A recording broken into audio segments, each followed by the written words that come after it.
రాష్ట్రాన్ని చట్ట విరుద్ధంగా విభజించిన రాష్ట్రాన్ని చట్టంలో పెట్టినటువంటి విభజించినప్పుడు చట్టంలో చేర్చినటువంటి ప్రత్యేక హోదా ద్వారా ఆంధ్రప్రదేశ్కి న్యాయం చేస్తామని చెప్పి ఆ రోజు చట్టంలో పెట్టడం జరిగింది. హైదరాబాదు అభివృద్ధి చెందిన హైదరాబాద్ తెలంగాణకుంటే మీకు ప్రత్యేక హోదా ద్వారా ఈ రాష్ట్రానికి న్యాయం చేస్తామని చెప్పి చట్టంలో పెట్టడం జరిగింది. దీని గురించి జగన్మోహన్ రెడ్డి గారు మా పార్టీ నాయకుడు గత 3 సంవత్సరాల నుంచి ఈ ప్రత్యేక హోదా పెట్టిన చట్టంలో దాన్ని మీరు అమలు జరపండి అని అంటే దానికి ఈ రాష్ట్ర ముఖ్యమంత్రి గారు తన స్వప్రయోజనాల కోసం పూర్తిగా రాష్ట్రాన్ని తాకట్టు పెట్టి ఆయన ఈ ప్రత్యేక హోదా కాకుండా ప్రత్యేక ప్యాకేజీ ద్వారా ఆయన అంగీకరించడం జరిగింది. దానికి నిరసనగా మరి ఇవాళ జగన్మోహన్ రెడ్డి గారు 26వ తారీఖున కొవ్వొత్తుల ప్రదర్శన ద్వారా నిరసన తెలియపరచడానికి యువతని పెద్ద ఎత్తున అక్కడ యువత పిలుపు మేరకి విశాఖపట్నం వెళ్తే చాలా దారుణం.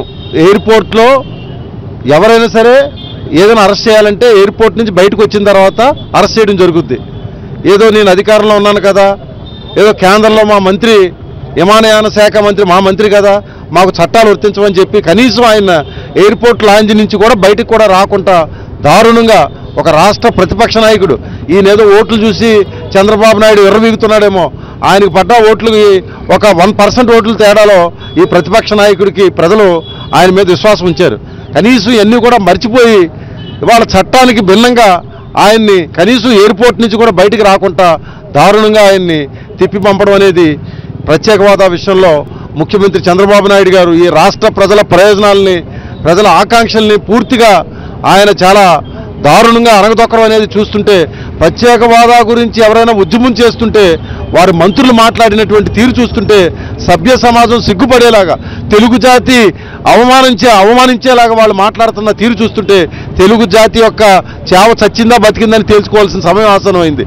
సుజనా చౌదరి కేంద్ర మంత్రి అంటాడు పందులాట ఆడుకోండి, మీరు అవసరమైతే కోడి పందాలు ఆడుకోండి అంటే ఏంటి? ఈ జాతి ప్రయోజనాల కోసం మాట్లాడితే అంత హేళనగా మాట్లాడుతున్నారంటే కంట్రోల్ చేయడం అంటే ముఖ్యమంత్రి చంద్రబాబు నాయుడు గారి యొక్క ప్రోద్బలం ఉంది కాబట్టి జాతిని అంత అవమానంగా మాట్లాడుతున్నారు. ఇవాళ పవన్ కళ్యాణ్ గారు కూడా చెప్తున్నాడు ఆయన చాలా తప్పు చేస్తున్నారు చంద్రబాబు అని చెప్పి ఆయన మిత్రపక్షాన్ని సపోర్ట్ చేశాను, నేను చాలా తప్పు చేసి సపోర్ట్ చేశానని ఆయన చెప్తున్నాడు. బీజేపీ కూడా ఆయన నరేంద్ర మోడీ గారు తిరుపతి వెంకన్న సాక్షిగా దేవుని దర్శించుకుంటే కాదు చెప్పిన మాటలు ఆయన పోషించాలి.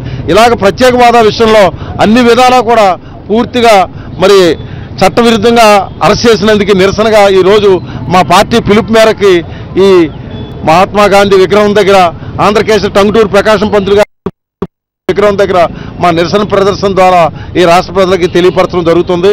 ఈ నిరసన ప్రదర్శన ద్వారా సరే ఆయనకి ఇప్పటికైనా కనువిప్పు కలుగుద్దని ఆశించి రాష్ట్ర ప్రజల ప్రయోజనాల కోసం ప్రత్యేక హోదాకు ఇప్పటికైనా సరే చంద్రబాబు పూనుకోవాలని చెప్పి మేమందరూ కూడా కోరుకుంటున్నాం.